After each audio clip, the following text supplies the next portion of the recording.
Today, we are cracking the code on a language that looks incredibly complex, but might just be far, far simpler to learn than you've ever imagined. Seriously, have you ever seen Arabic writing and felt that mix of awe and, let's be honest, a little bit of intimidation? If you have, you are definitely not alone. But what if I told you the key to unlocking it all is actually surprisingly simple? Well, that's the big idea we're diving into. You see, learning Arabic can feel like trying to memorize the shape of a giant, tangled knot. But what if, instead of tackling that whole mess at once, you just learn how to work with the individual threads? And that brings us to a system called the Nur Al Bayan method. Its entire philosophy is built on one simple, powerful idea. Sound comes first. So, this method was developed by Sheikh Tariq al-Said, and what he did was brilliant. He revived some classic phonetic techniques, but gave them a modern twist.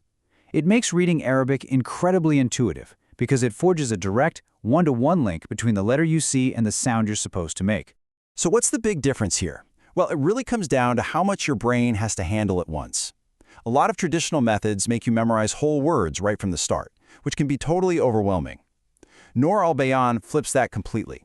It breaks the language down into its smallest, most manageable parts, the individual sounds. It's like building with Legos instead of trying to carve a sculpture out of a giant rock. All right, enough theory. The absolute best way to get this is to just do it. So, let's read our very first Arabic word together, right here, right now. You ready? Okay, but before we start blending sounds, we have to make sure we're making them correctly. In Arabic, this is a big deal. It's called makharij al-huruf, which means the exact points in your mouth and throat where each sound is born. Getting this right from the get-go is absolutely key, so I'll be using native pronunciation to guide you. Our first tool is the most common vowel sign in all of Arabic, the Fatha. It's just this little dash you see above a letter. And when you see it, all it means is you make a short, crisp ah sound, kind of like the ah in the word apple. Simple as that. Let's give it a shot. This first letter is Qaf. With that Fatha on top, it makes the sound ka. Go on, say it with me. Ka. Perfect. Okay, next up is the letter ta. With the fatha, it sounds like ta. Your turn. Ta. And for our last one, this is the letter ba. And with the fatha on top, you guessed it, it makes the sound ba. Try it out. Ba. Okay, now for the magic. We're going to blend these sounds together. Let's start with the first one, ka. Now, let's add the second one, ka-ta. You see how they just flow together? And finally, let's add that third sound, ka-ta-ba. Let's do it one more time, all together now, ka-ta-ba. And just like that, you did it. You just read your first word in Arabic, kataba, and it means he wrote. This is the power of the Nur Al Bayan method in a nutshell. It's not about memorizing, it's about decoding. It's a system. Now that little exercise wasn't just a cool party trick. It's actually the very first step in a complete, highly structured system that's designed to take you all the way from zero to reading fluently. The whole curriculum is basically built on 3 big stages. First, there's tamid, which is where you map letters to their sounds. That's exactly what we just did. Then you move to damj, which is all about blending those sounds into words.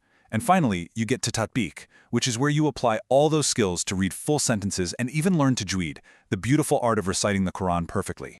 And it all happens across 10 levels. You start with the absolute foundations, the alphabet and short vowels. Then you add layers of complexity, like long vowels and something called a sukun, which just means there's an absence of a vowel. Later on, you master advanced stuff like the shadda, which tells you to double a consonant sound, before finally applying everything to read the Quran and pretty much any other text. It's a really clear, logical roadmap to fluency. Now, you might hear a method that's based on historical techniques and think, it's kind of old-fashioned, right? Well, think again. This thing has been completely supercharged for the digital age. I mean, technology has made this method available to pretty much anyone, anywhere. We're talking interactive mobile apps that use AI to give you real-time feedback on your pronunciation. There are thousands of hours of free teacher training on YouTube. There are gamified quizzes, multilingual support, even free digital textbooks. It's a whole digital ecosystem. And here's a really cool detail. The main text methodically builds up your skills using a vocabulary of over 1,500 words pulled directly from the Quran. So as you're learning how to read, you're also getting familiar with the language of one of the most important books in the world. To really see why Nur Al Bayan has become so popular, you just have to compare it to the more traditional method, Al-Qaeda al-Nuraniyah.